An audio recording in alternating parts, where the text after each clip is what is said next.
안녕하세요. 썰공공채 어울림 성역공부인 비밀의 떨림입니다. 비밀은 바이블밀의 약자이고요. 바이블밀은 말씀이 영혼의 양식이라는 고백입니다. 그리고 이 양식을 통해서 개인도 사회도 하나님의 즐거움으로 살아가기를 소망하는 고백이기도 합니다. 그리고 떨림은 첫사랑의 떨림처럼 말씀을 매일매일 만나면서 사랑의 떨림을 하기를 소망하는 마음입니다. 오늘은 창세기 8번째 시간으로 창세기 15장을 다루고자 합니다. 제가 그동안 꽤 오래 올리지 못했습니다. 여러 가지 사정이 있었고요. 부끄러움도 있고 그래서 성역 공부를 어떻게 하나 고민하다가 조금 많이 늦게 다시 올리게 됐습니다. 많은 양해 부탁드립니다. 창세기 15장은 대단히 중요한 장이라고 얘기합니다. 그래서 창세기 전체를 이해하는 데 있어서 어떤 중추적인 역할을 한다고 보고요. 그리고 심지어는 모세오경 전체의 스토리를 함축적으로 갖고 있는 게 창세기 15장이라고 얘기합니다. 왜냐하면 창세기 15장에 하나님과 모세의 계약을 통해서 창세기부터 시작해서 신명기까지의 모든 이야기가 이야기되고 있다고 보기 때문입니다. 그러면 창세기 15장의 내용을 조금씩 보겠습니다. 우선 창세기 15장 처음에 보면 환상이 나옵니다. 그리고 그 환상은 우리가 잘 아는 대로 하나님께서 아브라함에게 두 가지를 보여줘요. 하나는 자손이 하늘의 별과 같이 많아질 거라는 것, 또 하나는 아브라함이 지금 거주하고 있는 땅을 소유하게 될 것이라고 얘기하는 환상을 만나게 되고 그 환상의 결과로 계약이 이루어지죠.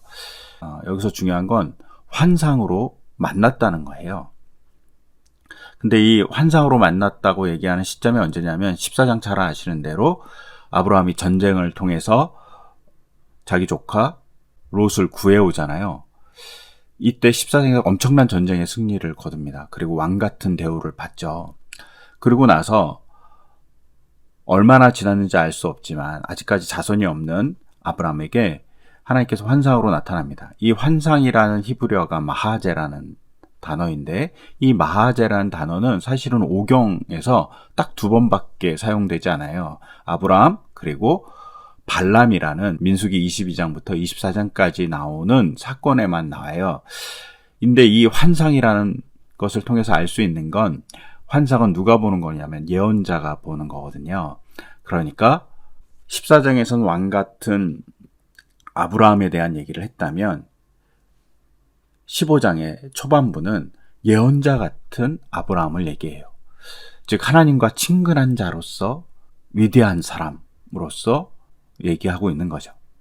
그리고 하나님께서 두려워하지 말라고 처음에 얘기합니다. 이 처음에 얘기한 두려워하지 말라는 건 아브라함의 처지에 있어요. 왜냐하면 그 지금 현실의 처지가 강력한 군사력을 갖고 있지만 자녀도 없고 땅도 없습니다. 재물도 좀 갖고 있는 것 같죠. 그런데 아무것도 물려줄 것이 없는 사람이에요. 재물이 있지만 떠돌이에 지나지 않아요. 그러니까 자기의 삶의 근거가 전혀 없는 상태인 겁니다. 아브라함은.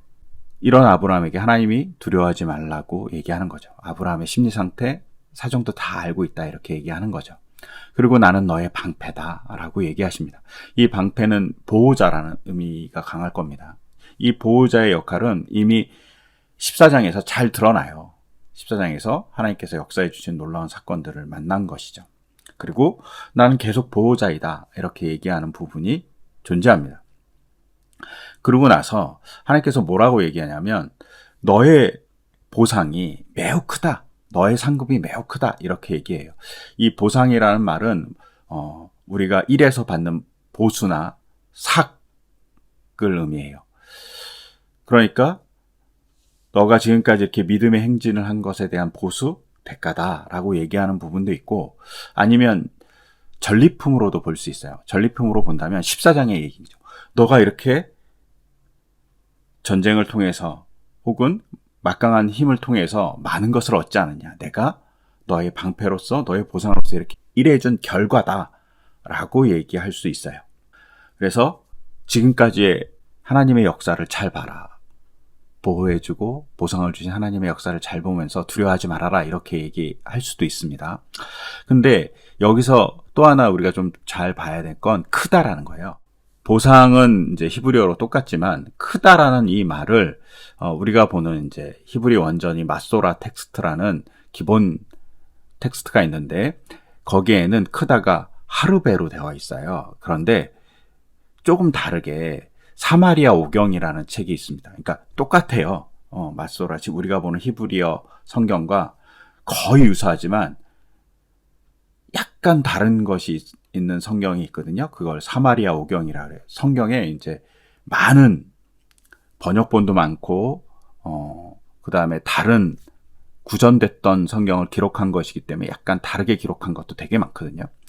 그것을 모아놓고 총체적으로 번역한 게 우리가 있는 성경이고, 하지만 이제 성경을 또 조금 더 자세히 보려면 히브리어를 보는데 히브리어는 이렇게 번역된 것이나, 그러니까 번역된 거 그러면 좀 이상하게 생각하실지 모르겠지만 번역됐다는 말은 예수님 이전에 번역된 것들이 되게 많아요. 그러니까 예수님 이전에 번역된 것들을 통해서 약간 다르게 번역한 것들이 존재하거든요. 근데 크다가 좀 그런 형태예요. 크다라고 얘기하는 하르베인데 약간 그 히읗 발음을 빼면 아르베가 되거든요. 그래서 이게 발음하다 보면 어떤 사람은 강하게 발음하면 히읗 발음은 강하게 발음하고 강하게 발음하지 않으면 히읗 발음이 빠지고 아르베가 될 수도 있어요. 그래서 사마리아 오경은 이걸 아르베라고 기록하고 있어요. 아르베는 번성하다라는 뜻입니다. 즉 사람이 많아질 거라고 얘기하는 거예요. 이렇게 사마리아 오경같이 번역을 하고 나면 이게 약간 미래적인 뜻으로 바뀌어요. 자녀가 지금 아브라함에게 없는데 너가 많아질 거라고 얘기한 거죠. 이렇게 번역하고 나면 2절하고 잘 연결돼요. 2절에서 아브라함이 이렇게 불평하잖아요. 항변합니다. 저에게 자식이 없습니다. 라고 얘기하는 거예요. 제가 물려줄 자식이 없어요. 라고 얘기하는 거예요. 근데 이 자식이 없다는 이 말을 히브리어를 직역하면 이렇게 돼요. 저는 자식이 없는 자로 걸어가고 있는 사람입니다. 저는 자식이 없는 자로 걷고 있는 사람입니다. 이렇게 되어 있어요. 없다 이렇게 얘기 않고 우리가 삶을 때 인생의 길 이런 얘기 많이 하잖아요. 그거 마찬가지로 걷고 있는 거예요. 인생을 걷고 있습니다. 그런데 이 인생을 걷고 있다는 말이 제가 지금 내 인생이 그냥 계속 자식이 없었던 삶을 살고 있습니다. 이런 의미도 있지만 이 걷는다는 말은 이 할라크인데 할라크라는 이 단어는 죽음도 의미해요. 그러니까 아브라함이 두 가지 다 의미할 수 있는데 제가 평생 자식 없이 살았습니다. 이렇게 될 수도 있고 아브라함이 이제 나이가 많으시잖아요. 그러니까 하나님 내가 죽게 됐습니다. 자식 없이. 이게 뭡니까? 라고 얘기하는 거죠. 그러니까 아브라함이 저에게 무엇을 주시렵니까? 라고 약간은 대단히 하나님 입장에서는 되게 건방지게 얘기했을 수도 있어요. 불평이죠. 항변을 합니다. 그러면서 또 뭐라고 얘기하냐면 저에게 상속자는 다메섹 사람 엘리에셀입니다. 라고 얘기합니다. 2절에 후반절에 보면. 근데 아브라함이 다메섹 출신의 엘리에셀을 자녀라고 얘기할 때 이 본문이 되게 어려워요. 히브리어로 보면 그냥 단순하게 해석하면 저희 집에 있는 자가 상속자가 될 것입니다. 이렇게 해석할 수도 있고 다양한 의미로 해석할 수 있는데 제가 이렇게 좀 과하게 히브리어를 이렇게 써놨는데 첫 번째 자리 벤 메섹 베티인데 이 메섹이라는 이 첫 번째 빨간색으로 되어 있는 제가 이렇게 밑줄 쳐 있는 이 메섹이라는 단어의 뜻을 알지 못해요. 오래전 사전인 BDB는 재산이라고 번역하지만 최근 나와 있는 할은 정의하지 않아요. 그러니까 무슨 뜻인지 모르는 거예요. 정확한 뜻을 모르죠. 그래서 여러 학자들이 이제 여러 가지 의견을 냈어요. 그래서 BDB라는 사전을 따라서 재산으로 볼 수 있어요. 이거는 이제 소유자 상속자죠. 그래서 저희 집의 상속자는 엘리메섹입니다. 라고 얘기하는 거예요. 그렇게 될 수 있는 것이 BDB의 의미를 따라가는 거고, 어떤 학자들은 이거는 샤칵이라는 이런 단어에서 왔다. 이 샤칵이라는 단어는 공격자, 강탈자라는 의미를 가져요. 이렇게 번역하고 되면 공격자의 아들이 자기 재산을 가져간다는 거잖아요. 강탈당한다는 의미가 강하죠. 그 다음에 이 메숑이라는 단어가 샤카에서 왔다고 생각하면 술을 따라 올리는 사람이에요. 술을 따라주는 사람. 이거는 이제 종의 의미죠. 그러니까 우리 집에 가장 믿을 만한 종이 나의 상속자가 됩니다. 라는 의미가 됩니다. 되게 어렵죠. 그래서 이 본문은 어떻게 해석해야 되는지 알 수 없는데, 이런 의미의 이제 정확한 의미를 모를 때는 저 같은 개인적으로는 이 세 가지, 소유자, 공격자, 술 따라 올리는 사람, 뭐 이런 뜻을 다 가질 수 있어요. 그런 이미지로 잡아보면 대단히 아브라함이 하나님께 불평하는 거예요. 그리고 제가 재산을 강탈당하는 느낌일 수도 있어요. 이렇게 불평하는 거죠. 그리고 또 하나는 이제 누지 문서라고 주전 한 15세기경의 문서로 알고 있는데요. 이 누지 문서에는 양자를 받는데, 양자를 받는 이유가 여러 가지가 나와요. 양자를 받는 내용이 3개 정도 나오는데 그 중에 하나가 뭐냐면 자기의 노후 생활에 대한 보장이에요. 그러니까 그가 양자를 드린 양부모를 이렇게 잘 봉양해야 돼요. 그리고 장례도 잘 치러줘야 된다는 이렇게 계약을 체결하는 것이죠. 그런 의미에서 보면 내가 자식이 없다라는 말을 이제 걷는다고 얘기했잖아요. 그러니까 자기가 이제 죽음에 직면했습니다. 그러니까 나를 장례시켜줄 자를 구해야 될 처지입니다. 이런 대단히 애절한 항변이라고 볼 수 있어요. 이런 항변에 대해 하나님이 대응하죠. 하나님께서 밤에 아브라함을 이렇게 끌고 하늘을 보여주죠. 하늘에 별이 엄청 많은 거죠. 그 별을 보면서 너의 자손이 이렇게 많아질 거라고 얘기합니다. 제가 민통선 안으로 군대를 갔거든요. 밤에 이렇게 되면 불이 하나도 없어요. 근데 제 생전 처음으로 서울 촌놈이 하늘을 딱 봤는데 하늘이 너무 지저분한 거예요. 그래갖고 제가 저희 고참한테 하늘이 왜 이렇게 지저분하냐고 물어봤어요. 왜냐하면 별이 너무 많았기 때문에.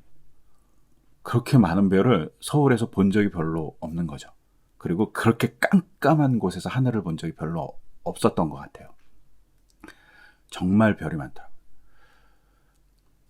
하나님께서 아브라함에게 그런 별들을 보여준 거죠.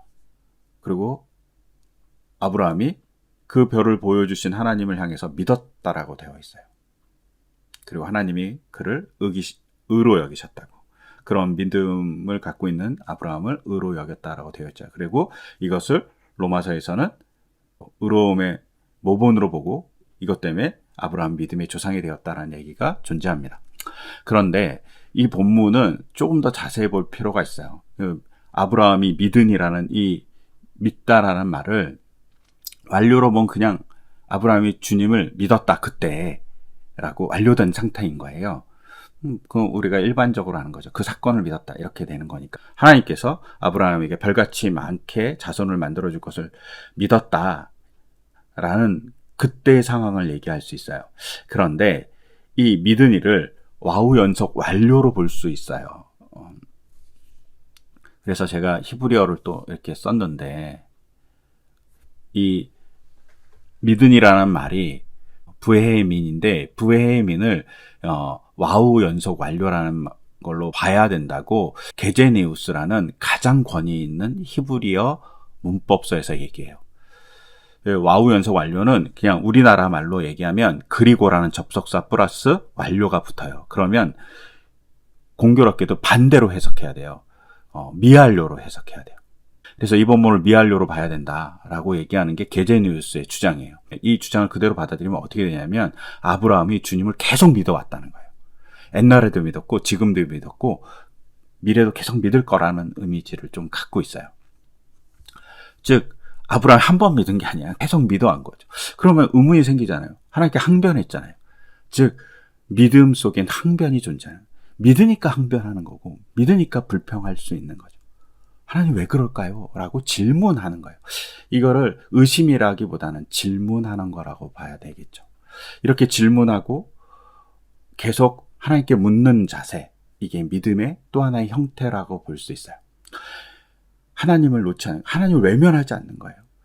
그러니까 어떻게 돼요? 끊임없이 하나님을 붙들고 살려고 하는 아브라함을 하나님께서 의로 여기셨다라고 얘기하죠. 이 의로 여기셨다는 말을 제사장의 보온제물을 드리잖아요. 그럼 하나님께서 그것을 인정해주는, 그의 마음을 인정해주고 그의 제사를 인정해준다는 뜻으로도 볼 수 있어요. 이렇게 봤을 때는 처음에는 환상을 보여주셔서 예언자로서 인정해준다면 하나님이 제사를 드리는 자로서 혹은 제사장으로서 아브라함을 인정해주고 있다라는 사인일 수도 있어요. 엄청 큰 은혜죠. 그러니까 14장부터 15장은 왕, 예언자, 제사장으로서의 어떤 아브라함을 인정해주고 그렇게 너를 대우해주고 있다라는 하나님의 메시지가 암묵적으로 포함되어 있다고 볼 수 있어요. 혹은 하나님께서 인간에게 바라는 행동, 내가 계속 하나님 믿을 수 없는데 제 생활이 정말 힘든데 하나님을 붙들고 갑니다라는 대단히 하나님이 원하시는 그 행동을 아브라함이 하고 있다라는 인정이라고도 볼 수 있어요. 이런 두 가지 의미를 갖고 있다고 보면서 의로 여기셨다는 얘기를 살펴보시면 좋으실 것 같아요. 우리도 계속 그래야 되겠죠. 계속 갈등하겠지만 계속 하나님께 질문하고 하나님을 붙들고 살아가는 게 믿음의 모습이다. 질문하는 게 믿음이라고 보시면서 이 본문을 보시면 좋으실 것 같아요. 하나님께서 계속 믿으려고 시도하는 믿음의 전투를 하고 있는 아브라함에게 또 하나의 약속을 하죠. 땅을 주겠다. 내가 땅을 주기 위해서 너를 갈대아 우르에서 이끌어냈다라고 얘기하시잖아요. 참고로 이 말씀은 출애굽기 20장 2절, 우리가 십계명으로 알고 있는 이 절과 동일합니다. 그래서 구원의 사건인 거예요. 내가 널 구원해줬다. 그리고 이때도 여호와라는 이름을 알려주셨듯이 출애굽기 20장에 여호와라는 이름이 등장하거든요. 이때 15장에도 여호와라는 이름이 아주 중요한 거예요. 하나님이 자기의 정체성을 보여주시는 거죠. 그리고 이 정체성을 드러내는 건 출애굽기 3장에 모세에게 하나님께서 정체성을 드러내는 거하고 되게 비슷하죠. 그때 정체성을 드러낼 때 모세가 이집트로 못 갑니다 이렇게 얘기하면서 반발하잖아요. 아브라함도 비슷하게 하나님께 제가 땅을 차지하는 걸 어떻게 알 수 있습니까? 이렇게 반문합니다. 그럼 6절과 배치되죠. 믿는다고 그랬는데 또 질문해. 그러니까 믿는다는 것이 그냥 듣고 그대로 믿습니다 이런 게 아니라 하나님과의 관계를 갖고 끊임없이 하나님과의 관계에서 대화하는 자, 의구심이 들면 의구심을 질문하는 자, 그리고 하나님의 뜻을, 하나님의 말씀을 듣고 그것을 행동하려고 정말 각고의 노력을 하는 자, 그리고 갈등 상황에서 언제 하나님을 선택하는 자라는 뜻이라고 보시면 좋으실 것 같아요. 그러자 이렇게 땅을 차지하게 될 줄 어떻게 알 수 있습니까? 이렇게 얘기하는 아브라함이 하나님의 계약을 체결하십니다. 3년 된 암송아지, 3년 된 수장, 그리고 산비둘기하고 집비둘기를 가지고 오라 그래요. 그리고 큰 짐승은 반으로 쪼갭니다. 그리고 산비둘기들은 이렇게 그냥 놔두는 거죠. 이거를 제사로 보면 제사장적 지위를 인정해 준다고 볼 수 있습니다. 그리고 반으로 쪼개고 놓고 솔개들이 계약의식에 그 준비한 재물 위에 이렇게 날아다녀요. 그러니까 아브라함이 막 쫓아내잖아요. 이거는 영적으로 뭐 악한 기운이 와서 방해했다 이렇게 해석하는 것은 너무 과도한 것 같고요. 영적인 해석으로 볼 필요는 없고 아브라함이 대단히 성실하게 하나님의 계약을 이행하는 자로서 존재한다는 걸 볼 수 있어요. 근데 인간의 한계가 있어갖고 해질 무렵에 졸아요. 그리고 깊이 잠들었다고 되어 있죠. 즉 아브라함이 준비한 이 상태는 사실은 정확하게 얘기하면 제사는 아니고 계약을 위한 어떤 의식 같은 거예요.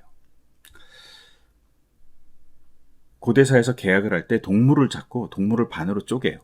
그래서 동물을 반으로 쪼갠 다음에 계약 당사자가 그 동물을 반으로 쪼갠 사이를 지나간다고 그래요. 그러면서 이렇게 얘기하는 거죠. 제가 계약을 어기면 이 쪼개진 동물과 같이 쪼개지겠습니다 라고 얘기하면서 계약을 체결한다는 거죠. 그런데 우리가 잘 아는 대로 계약을 체결할 때 하나님을 상징한 횃불과 아브라함이 같이 지나가는 게 아니라 횃불만 지나가요. 즉 계약의 당사자는 하나님이 되는 거예요. 그림에서 보시지 이렇게 지나갑니다.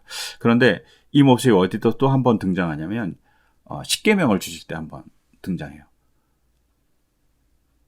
십계명을 등장할 때 이 횃불이라는 라피드라는 이 단어가 동일하게 사용돼요. 즉 계약의 당사자로서 이스라엘이 있지만 사실은 계약을 체결하고 계약의 의무를 가진 건 하나님밖에 없었던 거죠. 아브라함의 사건을 통해서, 그리고 아브라함의 사건을 통해서 보면 하나님만이 계약을 체결하고 인간은 거기서 지켜보고 있죠. 그러니까 하나님은 지키겠다라는 강력한 의지를 보여준다고 볼 수 있고, 인간은 지키지 못할 수도 있어요. 그때마다 하나님이 도와주겠다는 거죠. 만약에 인간도 여기에 참여했다면, 아브라함이 참여했다면 아브라함은 죽었어야 돼요. 왜냐하면 가끔 어기잖아요. 그러니까 하나님은 신실하게 지키신다는 것을 여기서 강조합니다.